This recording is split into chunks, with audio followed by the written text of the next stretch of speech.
The roughing passer call right away. What did you hear about that upon review?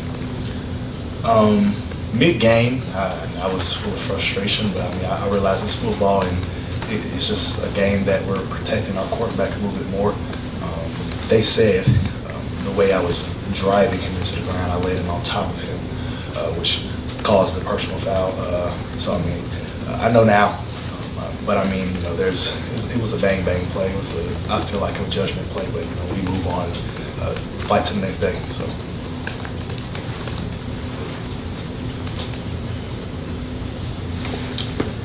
Just when you are that frustrated in the game, how do you go about trying to put that behind you? I mean, I don't sit too long on it. I just really go to the next play, try to make up for it. I'm not a very that guy who sits and thinks about the plays before. I mean, I just there's so much going on to just worry about one play that's in the past that you can't change. So you know, always, you know, I'm just preaching to my teammates like next play. You know, we just gotta get past it. You know, it is what it is. Jalon, what stood out to you about Tyree in the start of the season that he's been able to have? Right, you know, I've watched Ty grow. You know, he had his battle with his injuries in the past, and you know, going through practice, you know, seeing him progress throughout the fall camp and getting back into his groove, you know, it's exciting to see. You know, I can't wait for him to, you know, go throughout the rest of the season. Yeah, I think you had 8 pressures on Saturday, the most of anyone that played a college football game last weekend. How, as a pass rusher, have you evolved or improved this season where you are making that sort of consistent pass rushing impact? I feel like I'm just playing football out here. You know, when the opportunity's gifted to me, I go get it. That's just what I do, being a high motor player, and I like to go get the quarterback. So once I get the opportunity, the shot to do so, I just do it.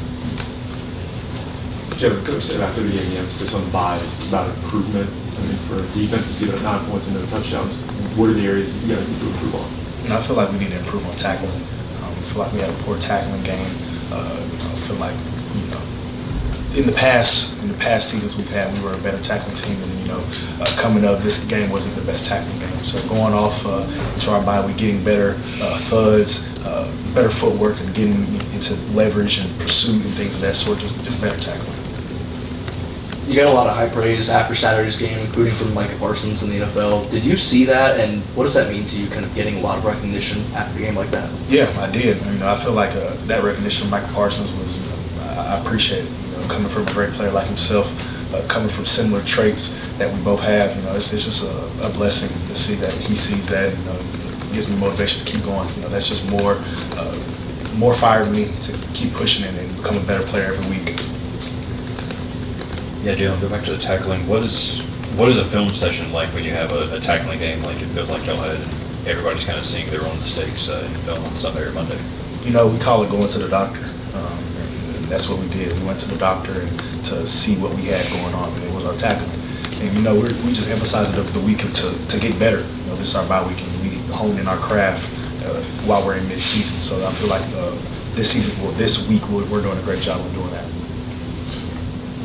Jalon, although you can't tell by how well you're playing right now, but with Michael out, do you have to kind of catch yourself, you know, trying not to do too much to compensate from his absence, you know, as long as he's out right now? No, you know, I do my job. That's all it is. You know, being in a team defense, everybody has their job to do. And I just do mine. You know, try to do it at the highest ability I can.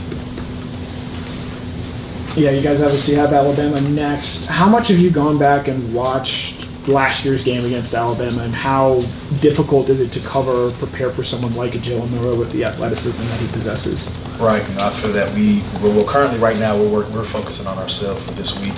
But you know, I can't wait to prepare for that one. You know, going to that last year's game, you know, like I said in the past, it left a bad taste in my mouth. You know, I can't wait to prepare to get ready for that game. Kentucky was like our first chance to get a full view, a full game of Trevor Etienne. There were some plays where we had an unblocked guy in the hole and he managed to get away from it. I'm assuming you guys have some similar experiences going against Trevor in practice. Can you talk about what you see from him on a day-to-day and week-to-week basis and how that translated this past Saturday and going forward? Right. You know, in that game, Trevor was a vital component for our offense by stepping up and being there when we needed him the most.